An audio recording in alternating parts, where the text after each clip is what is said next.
Big news that's coming in at this point in time on how political temperatures continue to be at a boiling point in Pakistan, where the PTI has vowed to fight for Hakiki Azadi. The counter-protests, interestingly, are now being held by several of Pakistan government's allies outside the country's top court, that is. Now, the protesters could be seen earlier today breaching barricades, breaking the gates of the red zone. This despite Section 144 being in place. These protests come on a day, remember, when ex-Pakistan Prime Minister Imran Khan is scheduled to appear before the Lahore High Court in the cases filed over torching of the house of the Corps commander. So it goes back to the kind of vandalism, the chaos that was witnessed immediately after his arrest first took place. In the meanwhile, more news coming in on how the Prime Minister has called a meeting of the National Security Committee. Given the law and order situation, that's the latest we're learning from Pakistan on how the Pakistan Prime Minister has called a meeting of the National Security Committee as well. Ex-Pakistan Prime Minister Imran Khan, though, in a fresh charge, has also hit out at the country's establishment, alleging that the Pakistan Army has conspired to put him in jail for the next 10 years, calling it an expose of the London plot, he says, a reference to Nawaz Sharif. It goes without saying he's alleged that the establishment is now planning to humiliate him by putting his wife in jail as well. In fact, he fired another charge. He said in a tweet that all of this will be followed by a final crackdown on PTI leadership. And finally, the establishment will ban his party PTI.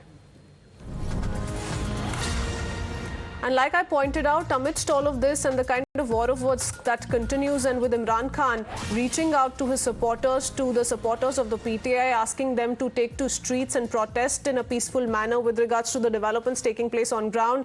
Like I said, the Pakistan Prime Minister has called a meeting of the National Security Committee. This amidst the chaos that's being witnessed on ground. And remember, like I said, these counter-protests also simultaneously taking place on part of several of the allies of the current establishment. And in that sense, we see barricades being broken, several of those supporters of government allies crossing over those barricades, really barging in through the red zone. We have Imran Khan's reaction as well. He has now gone on to say that there's a plot that's also being hatched to arrest his wife. Listen in. चलने से पहले मैं कह रहा हूं कि देखिए, warrant मुझे दें, मैं तैयार हूं अरेस्ट के लिए। मैं कानून के ऊपर चलने वाला हूं, लेकिन मुझे वारंट दिखाएं। जो इन्होंने वहां किया, फौज ने, रेंजर्स फौज का हिस्सा है, सारी दुनिया के सामने ये जो आपने अभी देखी, सारी दुनिया में ये चली। आराम से हम बैठे हुए अंदर, शीशे तोड़ के इस तरह अटैक किया अंदर, जिस तरह कोई पाकिस्तान का सबसे बड़ा दहशतगर्द अंदर बैठा हुआ था। मैं हैरत में बैठा हूं कि ये कर क्या रहे हैं। कि हमने कभी कहा है कि अगर आप हमें वारंट दिखाएं, और लेकिन वो रेंजर्स का क्या काम था? ये तो पुलिस को आना चाहिए था।